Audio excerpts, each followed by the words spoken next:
il peut arriver que des jeunes soient dans un confort extraordinaire et malheureusement qu'ils n'arrivent pas à voir cette chance ou ce potentiel en eux. Et cela peut être un facteur inhibiteur malheureusement pour ne pas justement explorer ses potentialités. Tout comme de l'autre côté, vous pouvez voir quelqu'un qui vient d'une famille modeste.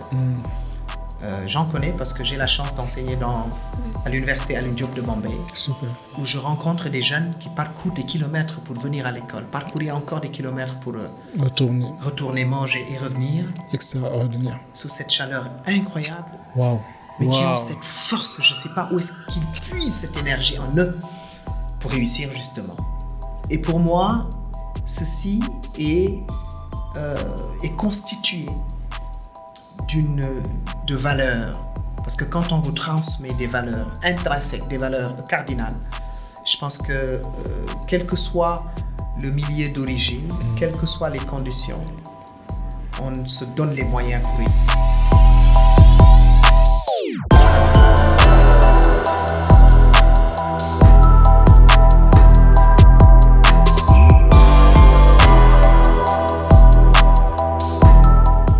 Bonjour, salam, ziar, j'espère que vous allez bien. Ici your boy Habib Sall aka Serigne Modou Sall.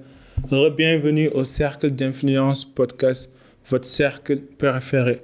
Comme vous savez, ici on s'inspire à inspirer avant d'expirer.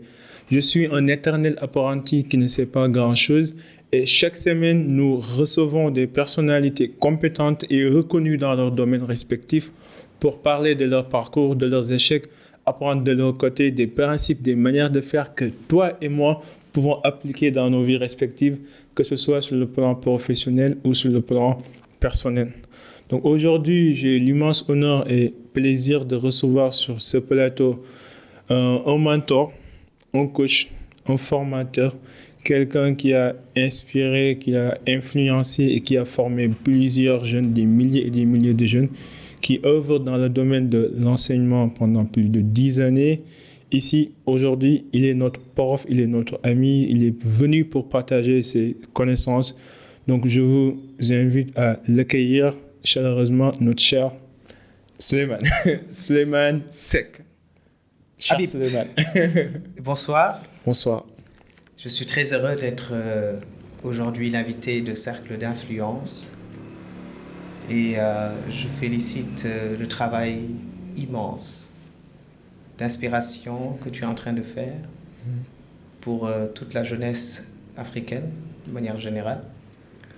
Et j'espère que notre échange, je n'en doute pas, sera constructif, instructif pour la génération actuelle et surtout celle future. Non, en tout cas, je suis honoré de t'avoir. On nous a été présenté par un ami en commun, Lamine, et il m'a beaucoup parlé de toi et comment tu l'as aidé dans sa vie, et je suis honoré de t'avoir.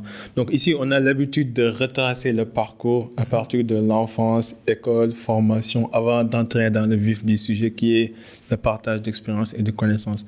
Donc pour les gens qui nous écoutent et qui aimeraient connaître votre parcours, qui est Souleymane, votre enfance, votre formation, avant d'intégrer l'enseignement et le management? Wow, une question très difficile à laquelle je suis tenu de répondre, mais je dirais que Souleymane est un Sénégalais dont les aïeux, les parents sont d'origine saint-louisienne. Super.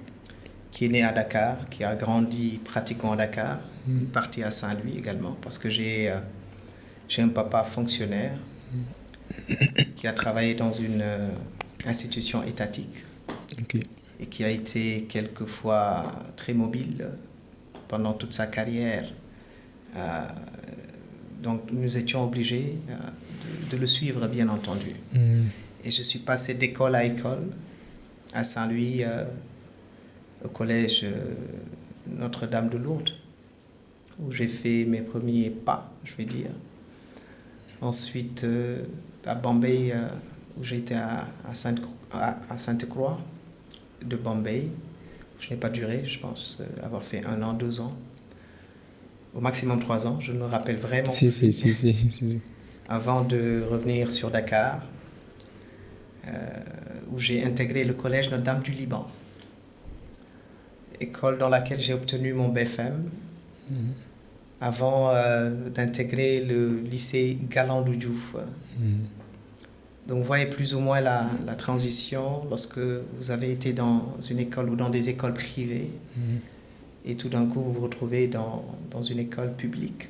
Et pour moi c'était la belle expérience de vie parce que j'ai rencontré des personnes extraordinaires, des enseignants formidables qui nous ont inculqué également des valeurs au-delà de celles que j'ai acquises bien entendu dans les écoles privées. Mais c'est pour vous dire qu'il y a eu une belle transition qui a été faite.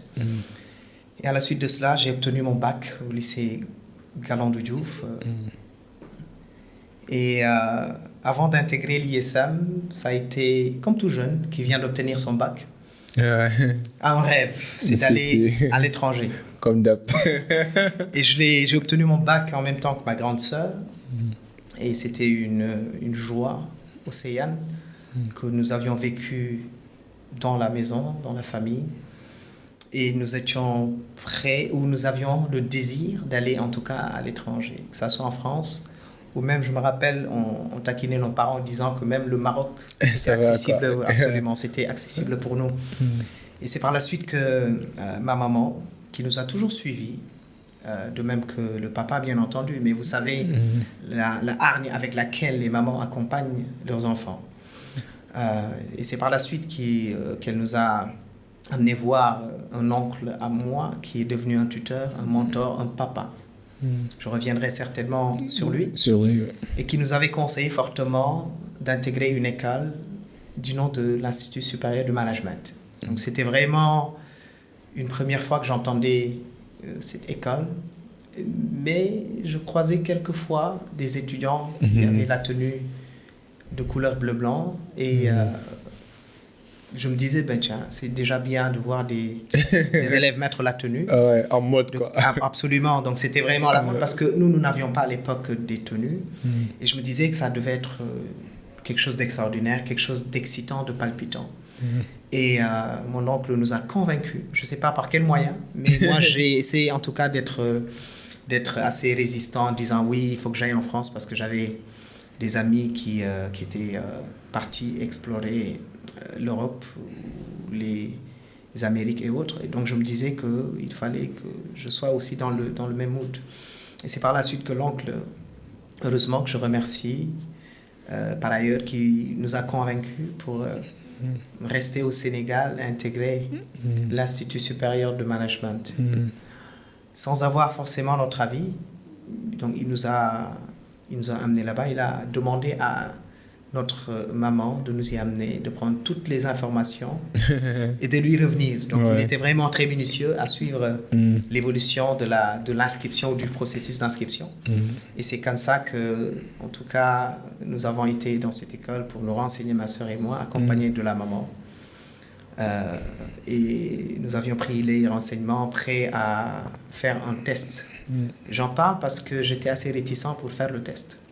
J'étais convaincu qu'il fallait que j'aille à l'étranger, coûte que coûte, mais j'ai fini par flancher et accepter la destinée. Et c'est ainsi que j'ai choisi l'ISM avec ma grande sœur. Avec qui j'ai partagé la même classe. Super. Et nous avions fait notre parcours là-bas. Super.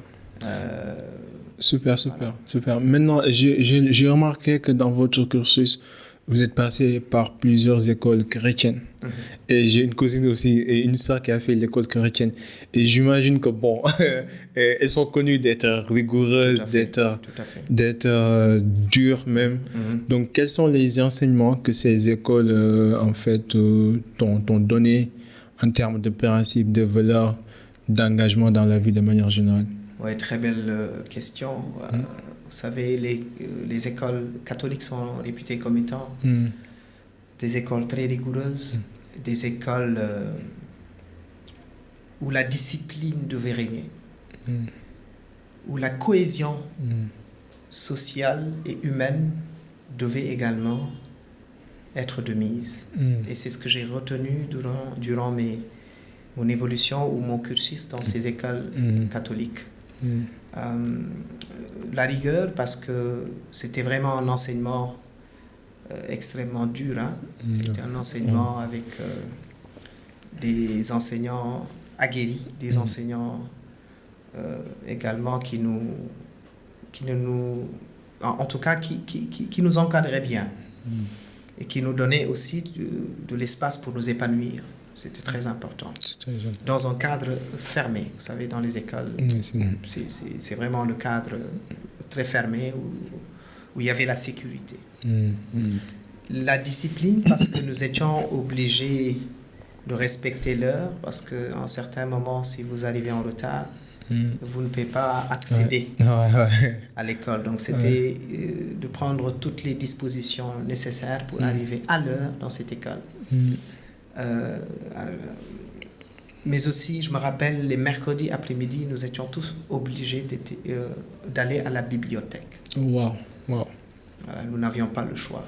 Et c'est là-bas où le goût de la lecture, j'imagine. Fait de baigner dans un environnement livresque, était un moyen d'expression, un moyen d'épanouissement, un moyen de culture, un moyen d'apprentissage.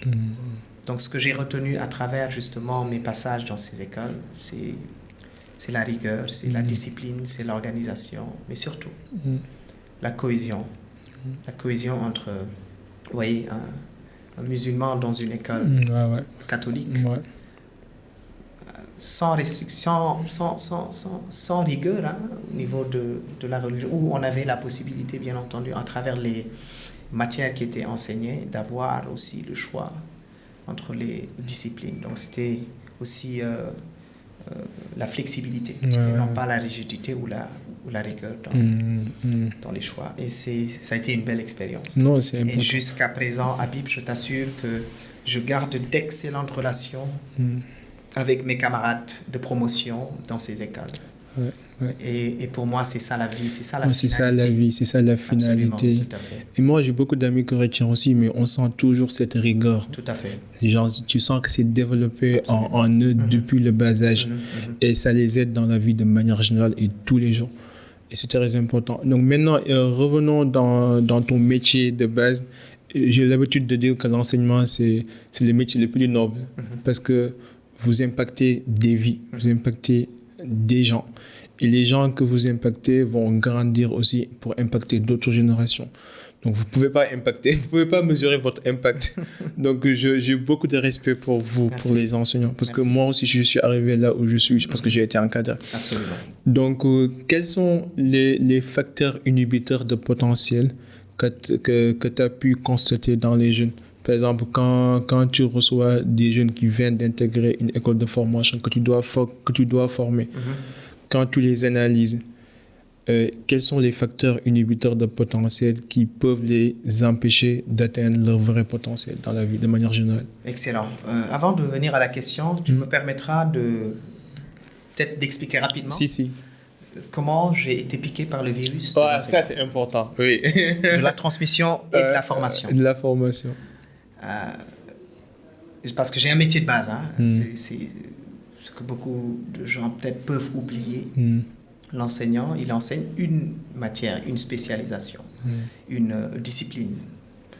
Et à l'ISM, durant mon parcours, j'ai fait un bachelor en management des organisations et un master en QHS, en qualité, hygiène, sécurité, environnement. Je me rappelle lorsque j'ai obtenu ma licence et que j'avais dit que je voulais faire une spécialisation en management de la qualité. Mon père m'a apostrophé pour me demander mais de quoi il s'agit. Parce qu'auparavant, c'était plus les métiers classiques ou les disciplines classiques étaient plus connues, notamment le marketing, l'économie, la finance, les mathématiques, etc.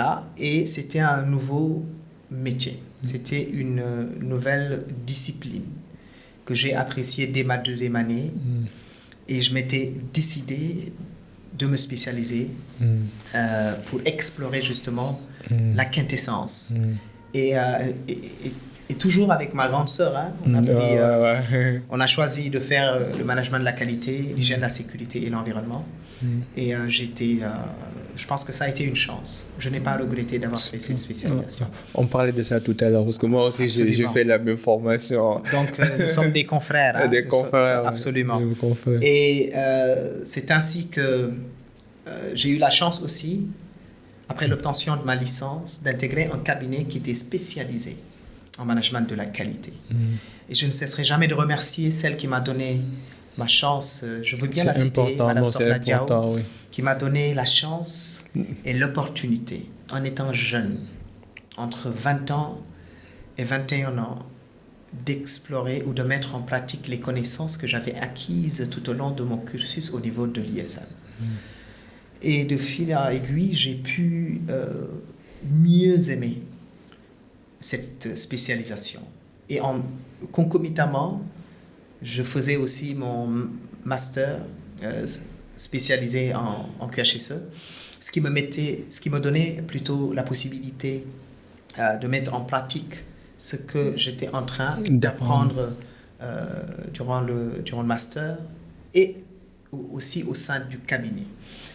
Et j'oserais dire que c'est au sein du cabinet dans lequel je travaillais que j'ai piqué le virus de la transmission et de la formation. Parce qu'on y avait des formateurs seniors que nous accompagnions à l'époque dans, vous savez, les cabinets ont un mode de fonctionnement très rigoureux où on répondait très souvent aux appels d'offres de formation, d'accompagnement, de certification, etc. Donc, je prenais plaisir à travailler avec eux, mais aussi de les accompagner dans les formations, voyez-vous. Et c'était des formations que nous faisions pour les grandes structures, des multinationales ou des PME, des PMI et même des TPE. Et ces seniors, pour qui j'ai une grande estime jusqu'à présent, une grande admiration, me donnaient aussi la possibilité d'échanger, de transmettre les connaissances que j'étais en train d'acquérir durant ce processus-là. Et c'est comme ça que je m'étais dit que la transmission devenait de plus en plus très importante pour moi. Et c'est ainsi que j'ai décidé de me lancer profondément là-dessus, soit dans le management de manière générale ou dans le management de la qualité et d'autres disciplines qui nous étaient très ouvertes et dont nous avions la possibilité aussi d'enseigner ou de former justement dans les institutions, dans les entreprises. Et c'est comme ça que m'est venu justement le goût de la transmission. Et depuis lors, tu l'as jamais quitté. Et je ne pense pas c'est sûr. le quitter l'enseignement un jour. Je ne sais pas comment ça va se passer dans le futur. Je sens la passion. Mais justement, je suis imbibé de passion quand je parle de la transmission, de la formation. Et certainement, nous reviendrons là-dessus. Ce qui fait que, durant ces années d'apprentissage, d'enseignement, de formation, de transmission, j'ai eu la chance et l'opportunité de rencontrer tout type de jeunes qui sont venus aussi pour apprendre. Vous savez, l'être humain est extrêmement complexe et nous ne sommes pas les mêmes. Et nous avons la chance de rencontrer des jeunes que nous avions formés et qui ont réussi, d'autres qui sont en cours de réussite, d'autres qui se cherchent encore, malgré le fait qu'ils soient sortis depuis belle lurette. Et pour répondre directement à ta question, généralement, ce que personnellement j'ai constaté comme étant un facteur inhibiteur dans le processus de formation ou qui peuvent astreindre le jeune à explorer son potentiel, je citerai l'encadrement. L'encadrement est pour moi un facteur extrêmement important. Quand on a la chance d'être encadré, quelle que soit la personne, soit les parents, soit un tuteur, soit le cadre, soit l'environnement, on peut se donner les moyens pour réussir. Quand vous avez quelqu'un qui vous parle, qui vous conseille, qui vous guide, qui vous oriente, je pense que c'est une opportunité pour justement éclore ses talents, ses potentiels. Le deuxième facteur, je dirais la volonté, la soif de réussir, comme nous l'avions dit tantôt. La soif, la volonté d'aller de l'avant, la volonté de se créer un destin, la volonté, la détermination, la hargne, l'abnégation avec laquelle on se dit que l'on doit se construire sa propre légende, comme le disait Paulo Coelho. Et il peut arriver que des jeunes soient dans un confort extraordinaire et malheureusement qu'ils n'arrivent pas à voir cette chance ou ce potentiel en eux. Et cela peut être un facteur inhibiteur, malheureusement, pour ne pas justement explorer ses potentialités. Tout comme de l'autre côté, vous pouvez voir quelqu'un qui vient d'une famille modeste. J'en connais parce que j'ai la chance d'enseigner à l'université Alioune Diop de Bombay. Super. Où je rencontre des jeunes qui parcourent des kilomètres pour venir à l'école, parcourir encore des kilomètres pour retourner manger et revenir. Extraordinaire. Sous cette chaleur incroyable. Wow. Mais qui ont cette force, je ne sais pas où est-ce qu'ils puisent cette énergie en eux pour réussir justement. Et pour moi, ceci est constitué de valeurs. Parce que quand on vous transmet des valeurs intrinsèques, des valeurs cardinales, je pense que quel que soit le milieu d'origine, quelles que soient les conditions, on se donne les moyens pour réussir. Et quelquefois, ce sont malheureusement des contraintes que l'on rencontre chez les jeunes et qui font que malheureusement ce jeune n'a pas ou n'exploite pas ses potentialités pour réussir. Voilà, quelques facteurs. Hein, non, voilà. C'est important. Ou même, je vais y ajouter pour terminer, le facteur de l'orientation. Parce que j'ai rencontré beaucoup de jeunes qui, à la fin de leur formation, ne savent plus exactement à quel sein se vouer. Et quand c'est le cas, on risque de perdre du temps, on risque de se décourager parce qu'on rencontre des aléas, on rencontre des vicissitudes de la vie et malheureusement, on risque véritablement de ne pas se trouver son chemin. Et je pense que notre rôle, au-delà d'être des formateurs, d'être des coachs ou enseignants, on doit également pouvoir accompagner justement ces jeunes qui sont quelquefois dans ce doute-là. Non, c'est important. Surtout, on en parlait tout à l'heure, l'encadrement. Avant qu'on démarre à tourner, on disait qu'on est extrêmement chanceux. Tout à fait. Parce qu'on a eu des parents exceptionnels, on a eu des mentors, des professeurs. Beaucoup de personnes se sont conspirées pour que nous puissions devenir quelqu'un, même si on a un long chemin à parcourir, mais on fait partie parmi les exceptions, pas parce qu'on est exceptionnel, parce qu'on a été chanceux. Et c'est pour ça que j'essaie, si j'ai créé ce podcast, c'est exactement pour ça, c'est pour montrer aux jeunes qu'il n'y a pas de super-héros. Absolument, il n'y en a pas. Il n'y en a pas. On est tous des êtres humains, on a des imperfections. C'est juste qu'avec un bon encadrement, on peut réussir. Absolument. Et c'est pour ça que je dis tout le temps, à tout le monde, faites sorte que chaque rencontre avec n'importe quelle personne soit positive, parce qu'on ne sait jamais. Parce qu'on souffre tous, on connaît tous des problèmes. Le meilleur cadeau que tu peux donner à quelqu'un, c'est de le considérer. Tout à fait. C'est important de considérer les jeunes. Et même quand tu as parlé des jeunes qui parcourent des kilomètres pour aller... Je parlais l'autre jour avec un ami, il me demandait qui sont en fait tes role models, tes références. Je lui disais, ce sont les marchands ambulants et ce sont les jeunes qui parcourent des milliers, des dizaines de kilomètres pour chercher la connaissance.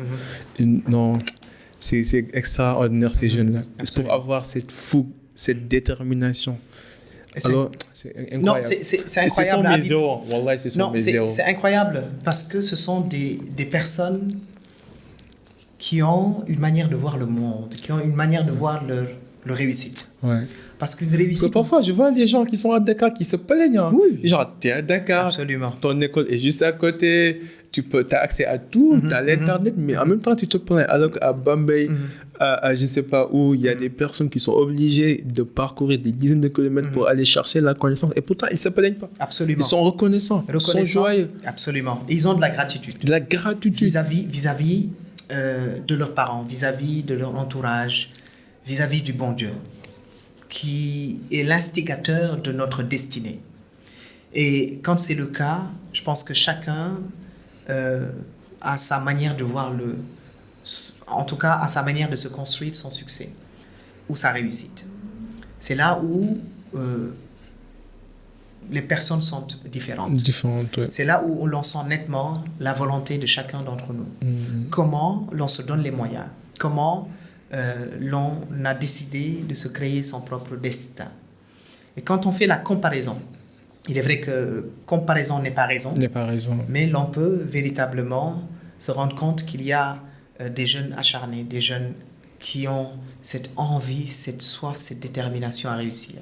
Et pour moi, c'est ça qui est formidable. C'est ça qui est Et formidable. c'est l'appel, c'est l'invite, justement, que je fais très souvent dans des espaces de partage ou d'apprentissage en disant aux jeunes qu'il ne faut pas tout le temps se plaindre. Il faut avoir de la gratitude. Non, il faut arrêter. Absolument. Et regarder tout le temps devant soi.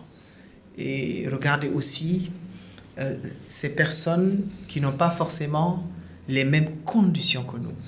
Et pour moi, c'est aussi une source de motivation. En même temps, la comparaison est le voleur de bonheur. Oui, tout à fait. Si tu te compares, tu trouveras toujours quelqu'un en dessus de toi. Mais ça, c'est clair. C'est clair. Raison pour laquelle commence avec ce que tu as, là où tu es, et ayez la foi. Absolument. En fait, on est, je dirais pas, même si on n'est pas musulman, mais on peut être tous spirituels. Tout à fait, tout à fait. On croit tous à une volonté divine.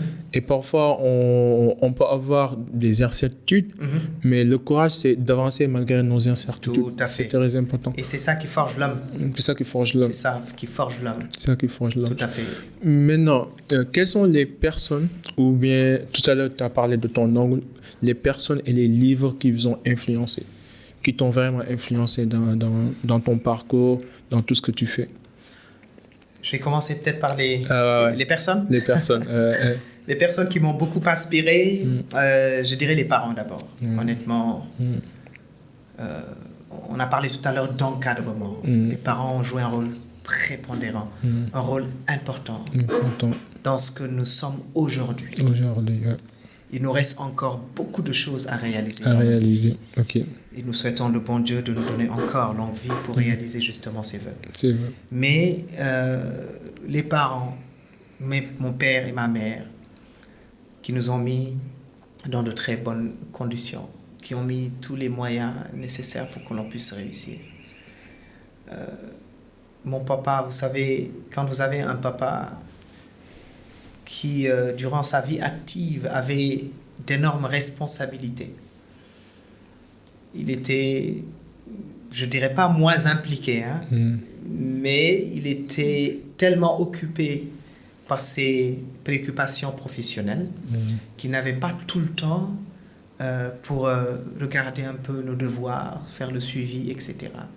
Mais veiller à ce que les conditions soient réunies pour que nous puissions exceller et travailler. De l'autre côté, j'ai une maman femme au foyer avec un niveau d'instruction comme toutes les mamans. Généralement, elles disent qu'elles se sont toutes arrêtées à la classe de CM2. La mienne, certainement, en fait partie.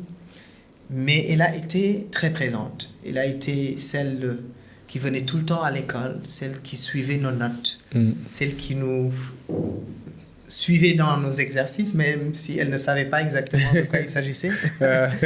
Mais s'approchait très souvent de mes oncles pour leur demander, en fait, voilà, l'amour maternel est toujours là, et pour leur demander surtout comment traiter tel ou tel exercice, afin qu'elle puisse restituer textuellement ce qu'on lui disait. Et c'était ça qui était formidable.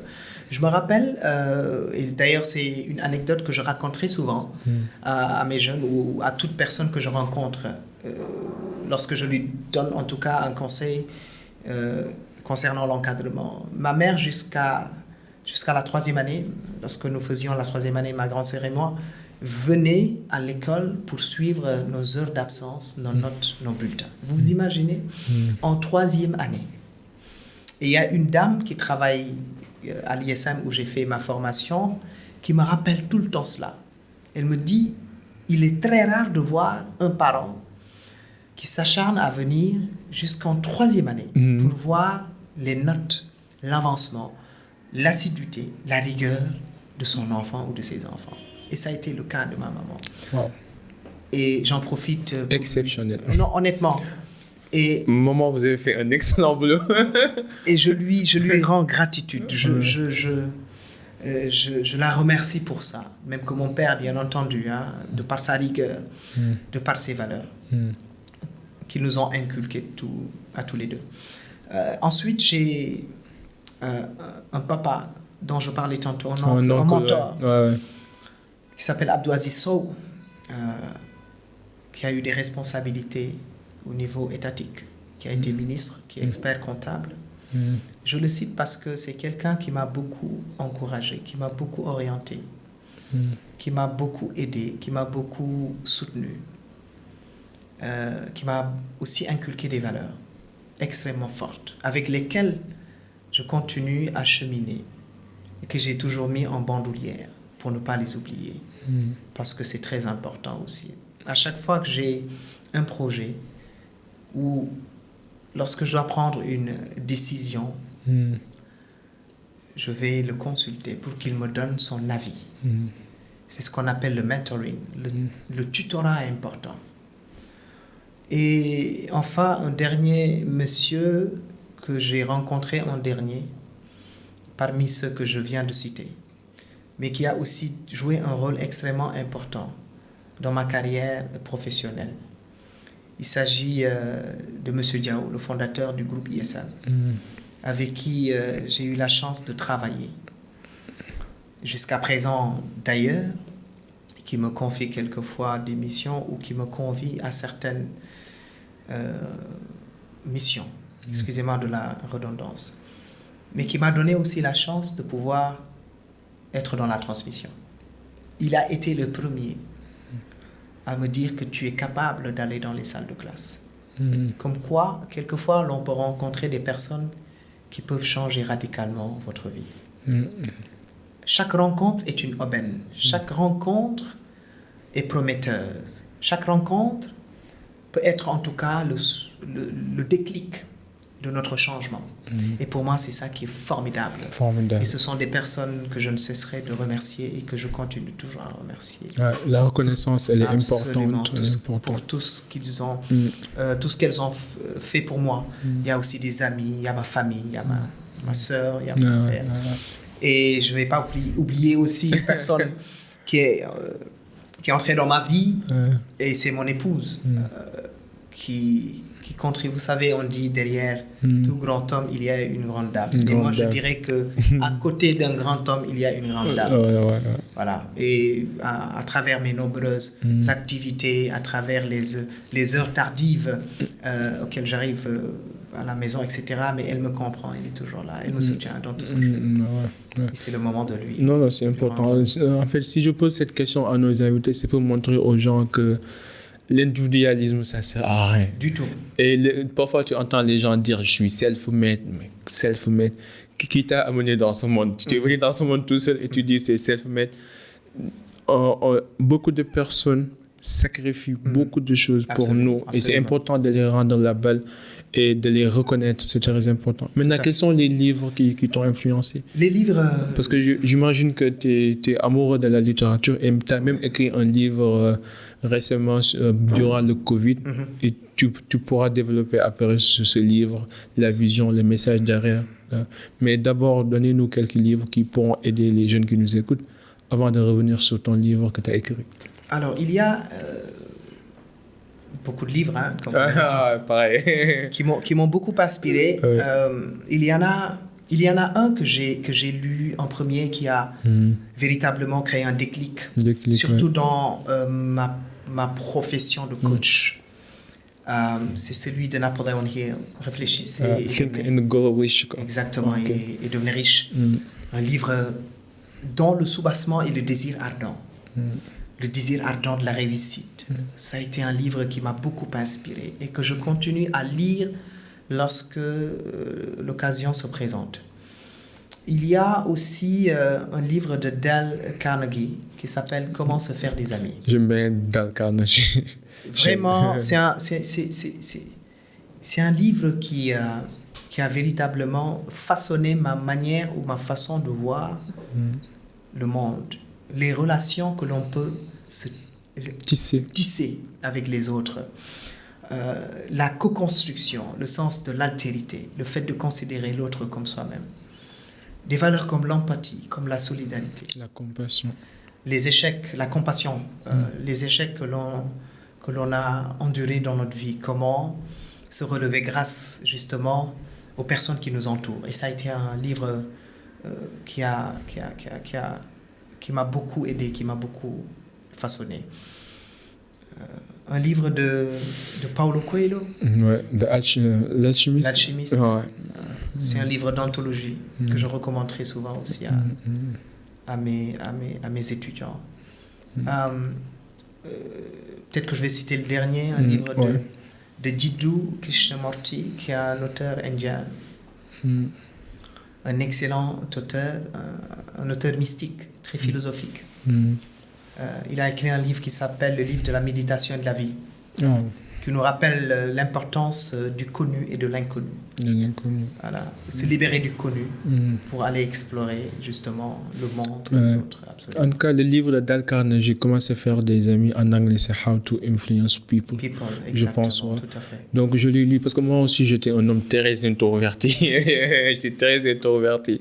Donc, je me suis dit, il faut que je décortique ça. Parce que je ne peux pas travailler en entreprise avec des gens et rester dans ton coin là. C'est pas possible. Absolument. Donc, j'ai lu le livre et je prenais des notes. Je décortiquais les choses comme un scientifique là.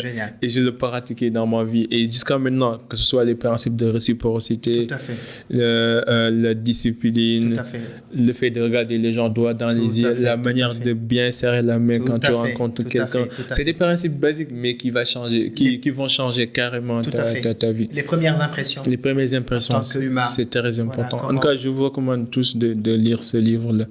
Maintenant, parlons de ton livre. Oui. Le post-Covid. Souveraineté et rupture. Il s'agit d'un livre, mais d'un ouvrage collectif. Qui a été écrit avec d'éminents intellectuels. Avec des patriotes d'ici et de la diaspora. Vous savez, je fais partie d'un think tank qui s'appelle RASA, Rapport Alternatif sur l'Afrique. Super. Qui est constitué d'un cénacle d'intellectuels, de patriotes, d'enseignants, de chercheurs, de scientifiques, etc. etc. Et qui, pendant la Covid, ont fait un constat selon lequel le monde était aux arrêts. Rien ne fonctionnait.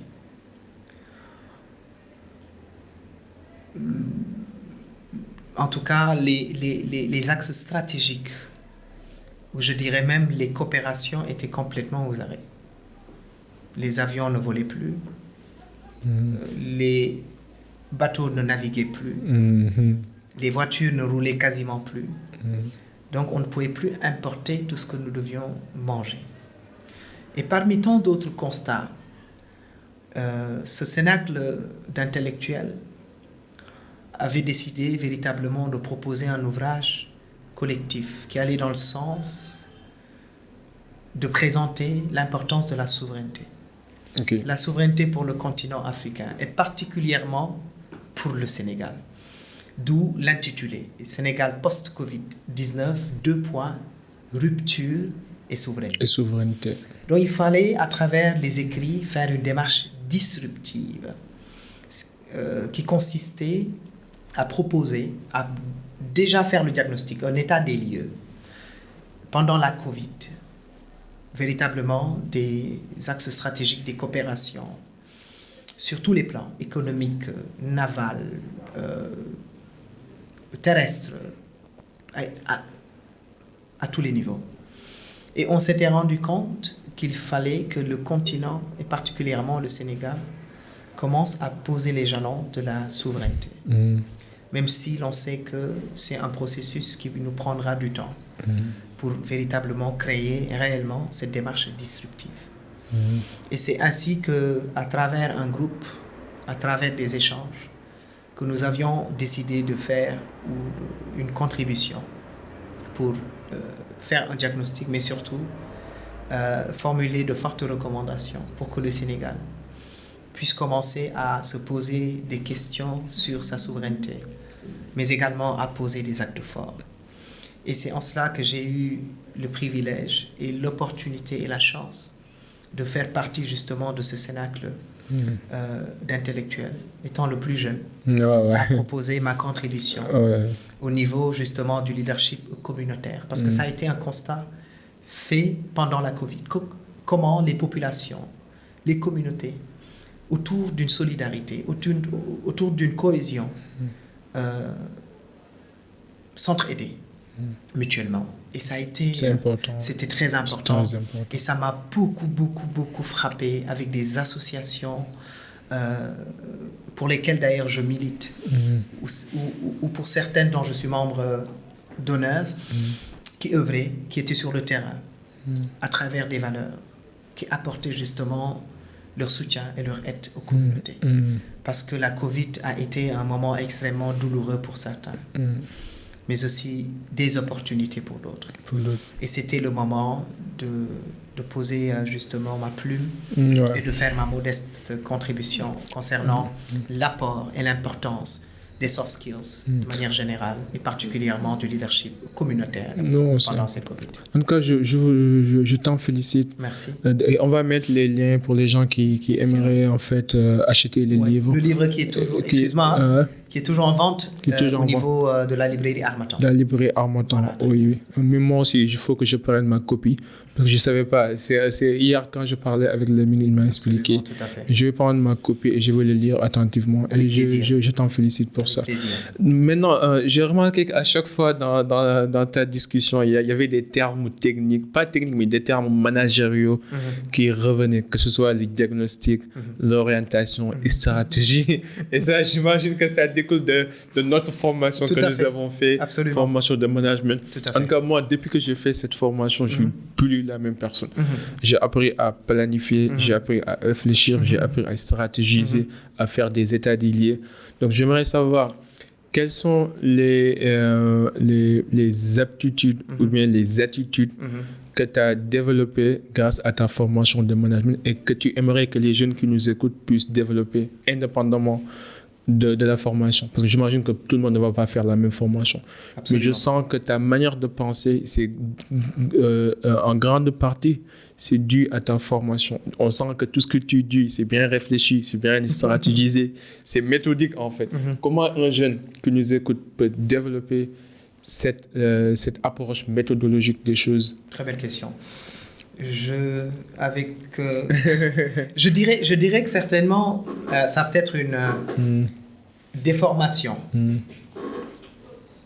expérimentale. Parce que quand, comme je l'ai dit tantôt, après l'obtention de ma licence, j'ai eu la chance d'intégrer un cabinet dans lequel j'ai appris beaucoup de choses. De surcroît, ma spécialisation future. Et l'on m'a appris, je me rappelle, et c'était paradoxal, j'en ris jusqu'à présent.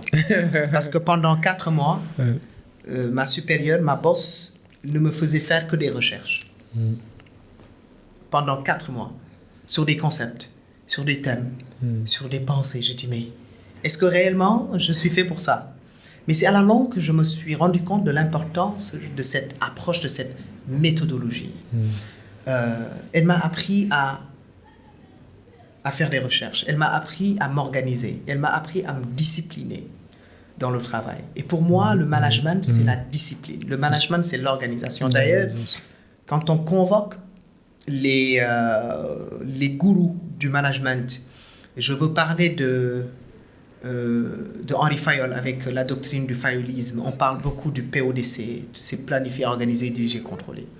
Quand on prend également Edward Deming.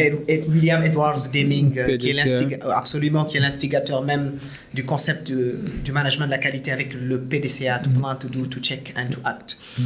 Donc ce sont des outils des méthodes d'abord, ensuite des outils qui nous permettent véritablement de nous organiser, de nous discipliner, de mettre en place des stratégies.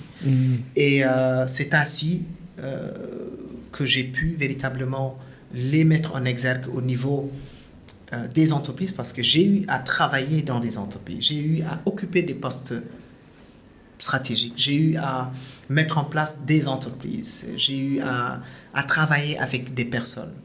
Et l'on se rend compte justement de l'utilité et de l'importance de ces outils et de ces techniques que nous avions appris durant notre formation.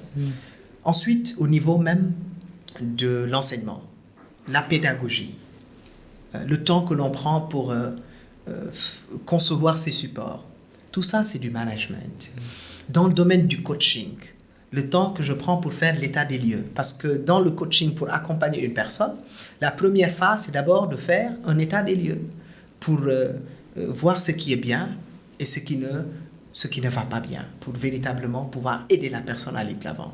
Donc, dans mon expérience, dans ma formation, dans ma vie de tous les jours, je mets en exergue ces méthodes et ces outils qui m'ont été appris et que j'ai exercés pour avoir en tout cas une vie assez organisée jusque-là. Ouais, c'est important. Voilà. C'est la raison pour laquelle cela fait partie de mon langage, cela fait partie de mon vocabulaire. Non, ouais, je comprends. Et de surcroît, dans le management de la qualité, l'hygiène, sécurité et l'environnement, c'est une démarche d'organisation. Parce que moi aussi, mes sœurs, elles me rapprochent la même chose. Tu es trop organisé, trop méthodique, mais je ne peux pas faire autrement. Mais c'est normal, c'est dans ma formation. C'est dans la formation et ceci nous permet véritablement de voir autrement la manière de travailler, mais surtout les relations que l'on entretient avec les personnes. Et qui parle de management de la qualité, parle ou pense illico presto d'organisation. C'est la pensée de l'organisation. C'est comment faire de telle sorte que votre entreprise soit bien organisée afin de satisfaire aux exigences des clients et des parties prenantes. Donc c'est tout à fait normal d'appliquer ces méthodes, ces techniques et ces outils. C'est important, c'est important. Donc en tant que coach et mentor des soft skills, vous avez accompagné beaucoup de jeunes. Et j'en connais quelques. Quels sont, j'imagine, il y a beaucoup de jeunes qui ont un manque de confiance, qui ont une certaine peur, qui ont des doutes. Comment on peut aider les jeunes à sortir de leur zone de confort? Et c'est là où le coaching a un rôle extrêmement important. Parce que nous sommes dans un monde VUCA, volatile, incertain, complexe, ambigu. Où le doute s'installe, l'incertitude, le stress permanent. Et l'on fait recours très souvent au coach pour créer ce bien-être chez la personne, chez l'individu. Pour mettre en exergue ce potentiel, je dirais humain, mais surtout ce potentiel d'épanouissement. C'était le mot que je cherchais. Et c'est la vocation justement du coaching. Et je le rencontre très souvent, ou j'en rencontre très souvent, que ça soit dans mon environnement de proximité ou dans mon environnement beaucoup plus élargi. Des personnes, des jeunes, et même dans les entreprises, parce que je travaille avec les entreprises, j'accompagne les personnes qui travaillent dans les entreprises. Et l'on se rend compte qu'il y a des aléas, il y a des problèmes chez les personnes qui vivent des situations de stress au quotidien, qui vivent des situations de doute, d'incertitude, ou quelquefois d'humiliation dans les structures. C'est comment les accompagner, c'est comment faire de telle sorte que ces personnes puissent être conscients de qui ils sont, afin de pouvoir s'épanouir. Parce que la finalité du coaching ou du développement personnel et professionnel, c'est d'avoir un bien-être, d'avoir une santé mentale positive et surtout d'avoir un épanouissement. C'est important. Parce qu'une vie remplie de succès ou de bonheur, ou tout ce que vous voulez, sans épanouissement, je ne considère pas cela comme étant une vie accomplie. C'est l'accomplissement de soi. Absolument, l'accomplissement de soi, le fait de se créer sa propre légende. C'est important. Et nous travaillons beaucoup avec ces jeunes, nous les accompagnons, nous échangeons avec eux. Nous essayons aussi de comprendre les raisons pour lesquelles ils n'arrivent pas à avoir cette confiance. N'est-ce pas? D'où cette phase de diagnostic. Leur faire aussi comprendre grâce à des outils que nous utilisons. L'importance ou la culture même de la prise de conscience. La prise de conscience. Parce que nous, les coachs, l'on ne peut pas mieux connaître la personne qu'elle-même. C'est pas possible. Ce n'est pas possible. Et Mahatma Gandhi le rappelle très souvent en disant que le plus grand voyageur n'est pas celui qui a fait 10 fois le tour du monde, mais celui qui a fait une seule fois le tour de soi-même. Donc nous aidons la personne à se rendre compte de qui il est, du potentiel qu'il a, des talents qu'il a, des potentialités qu'il a, mais surtout des axes d'amélioration qui sont en lui. Et c'est ainsi qu'on l'accompagne pour qu'il soit autonome, pour qu'il soit indépendant, mais surtout qu'il se rende compte qu'il a tout pour aller de l'avant. Et c'est là où le métier est magique. Non, c'est magique. Le métier d'enseignement, c'est magique. Quand l'on se rend compte qu'au-delà même de l'enseignement, il y a cette notion d'accompagnement, mais surtout cette notion de transformation. Et c'est un plaisir quand je rencontre des personnes que j'ai accompagnées depuis belle lurette, devenir ce qu'elles sont aujourd'hui. Ceci est une bénédiction. C'est une bénédiction. C'est une bénédiction. Absolument. C'est important. Parce qu'en fait, j'ai l'habitude de dire aux jeunes, parfois il y a des jeunes qui viennent te voir, qui te disent je suis terrible. Je dis c'est bien, au moins tu as identifié ton problème. Parce qu'il y a beaucoup de gens qui ne connaissent pas leur problème. Maintenant, ta prochaine tâche, c'est quoi? Fais tout pour résoudre ce problème. Et quand tu l'auras résolu, tu peux être satisfait de toi. Au moins, tu as fait quelque chose d'inspirant. Et c'est le travail le plus important. C'est le travail le plus important. Et le travail le plus important, c'est d'identifier ces problèmes. Il y a Jordan Peterson qui a l'habitude de dire, si vous êtes perdu, faites une introspection, cherchez vos problèmes et passez votre temps, ne serait-ce qu'à résoudre ces problèmes que vous avez. Et quand vous faites ça, vous aurez résolu l'énigme de votre vie. Et Mark Manson, à travers son livre, son fameux livre que je recommande d'ailleurs à nos internautes, qui s'appelle L'art subtil de s'en foutre. De s'en foutre. Je connais Mark Manson. The Subtle Art of not giving a fuck. Exactement. C'est un livre magnifique. Mark Manson, je connais. Qui m'a fait douter à un certain moment de mon métier de coach. Mais surtout de la manière dont on perçoit le développement personnel, parce qu'il a inversé les choses. Et ça a été un best-seller. Il a dit qu'une personne qui veut se construire doit d'abord être capable d'identifier ses axes d'amélioration. Qu'est-ce qui ne va pas? Et sur cette base-là, on sera conscient véritablement du processus qui nous attend. Et c'est ça qui est magnifique, c'est ça qui est magique. Surtout dans l'accompagnement, dans la transformation et dans le coaching que nous faisons pratiquement tous les jours. Oui. En tout cas, Suleiman, j'ai juste quelques questions avant de te laisser partir. Donc, on va aller dans la phase de rétro-inspection là. Super. Pour montrer aux gens, le chemin n'a pas été facile et que le travail, c'est en continu. Absolument. On se cherche et on continue de s'améliorer. Donc, quelques questions rapides. De quoi êtes-vous le plus fier dans votre vie? Waouh, c'est une question, c'est une question énorme. Non, des questions. Je dirais de l'accompagnement que je suis en train de faire pour les personnes que je rencontre tous les jours. Qu'est-ce qui t'excite actuellement? Cette envie à mettre en place une académie. C'est important. Une académie de transformation, de formation. C'est ça qui m'excite tous les jours. Que Dieu facilite. Et ça va venir, Inch'Allah. Amin. De quoi es-tu le plus heureux? D'être entouré de ma famille. Et que les personnes que j'aime soient heureuses, soient joviales. C'est important. Absolument. De quoi es-tu le plus reconnaissant? De cette vie que le bon Dieu m'a donnée.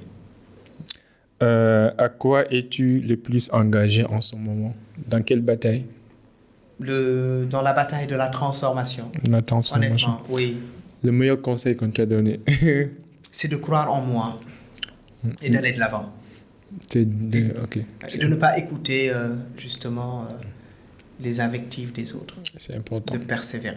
Not giving a fuck. Exactement. L'art subtil de s'en foutre. De s'en foutre. Le pur conseil. C'est de ne... C'est qu'on m'ait, je sais pas, c'est qu'on m'ait dit que peut-être je ne peux pas y arriver. Ah, on t'a déjà dit ça? Ouais. Vous avez tort. Hein. Vous avez vu, hein? On s'en tape. La dernière question, quelle influence aimerais-tu laisser dans ce monde? des valeurs extrêmement importantes, comme la générosité, comme l'empathie, comme le partage et la joie de vivre. Man, you are the man. En tout cas, je suis content de t'avoir reçu. Je suis content d'avoir fait ta connaissance. Je te considère désormais comme un ami. Je sens qu'on partage les mêmes principes, les mêmes valeurs, les mêmes objectifs. Et je te souhaite que le meilleur au monde. Est-ce que tu as un dernier mot avant qu'on boucle? Oui, c'est de dire à la jeunesse qu'elle a tout le potentiel pour réussir. Oui. D'éviter l'autosabotage. D'éviter d'écouter les invectives. Comme quoi tu ne peux pas le faire. Mais surtout de croire en elle-même. Et je pense que ce sont des choses extrêmement importantes qui peuvent nous conduire à l'épanouissement de soi-même. Mais aussi, je ne peux terminer sans pour autant vous remercier. Non, on est ensemble. De m'avoir convié à cette belle initiative. Non, c'est moi qui vous remercie. Vraiment, d'inspiration, de partage, de dialogue, de co-construction. Et cela témoigne, ou je dirais même, confirme la pensée avec laquelle je me suis construite. Je la cite, ou cet adage, cette maxime. C'est celle de Pierre Corneille. Je suis jeune, certes. Aux âmes bien nées, la valeur n'attend point le nombre des années. Ouais. Et cela se reflète à travers vous, toi et ton équipe, d'avoir eu l'ingéniosité de créer cette belle initiative. Et rien que pour ça, je vous en félicite et je vous encourage à aller de l'avant. Et sachez que je vous donne ici mon engagement à vous accompagner, Inch'Allah. à vous soutenir. Merci beaucoup. Dans tout ce que vous ferez. Peace, love and harmony. Man, je suis reconnaissant. Man. I'm grateful. I'm really grateful. Thank you for everything. Je suis reconnaissant pour tout, de nous avoir gratifié de votre précieux temps, de vos conseils, de votre sagesse. Avant qu'on se rencontre, j'ai eu que de messages positifs par rapport à votre égard. Et ça montre en fait la grandeur de l'homme et la bonté de l'homme. Merci. Et je vous en suis reconnaissant. Merci beaucoup. Ici, your boy Habib Sall, comme d'habitude, c'est le cercle d'influence. Ici, on s'inspire à inspirer avant d'expirer. Aujourd'hui, nous avons eu comme invité d'honneur M. Souleymane Seck.